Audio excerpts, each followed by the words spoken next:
આપનું સ્વાગત છે। દાહોદ જિલ્લામાં વહેલી સવારથી વાતાવરણમાં પલટો જોવા મળ્યો હતો। વાદળછાયા વાતાવરણ વચ્ચે દાહોદ શહેર સહિત આસપાસના વિસ્તારમાં વરસાદી ઝાપટું પડ્યું હતું।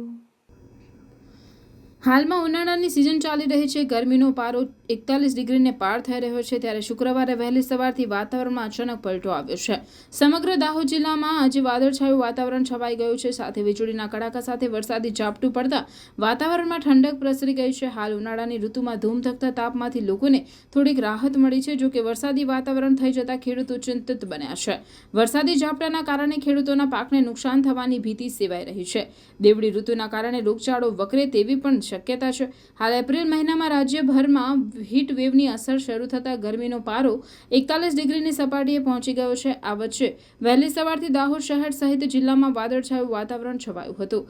સવારના સમયે 6:30 વાગે દાહોદ શહેરમાં કમોસમી વરસાદી ઝાપટું પડ્યું હતું।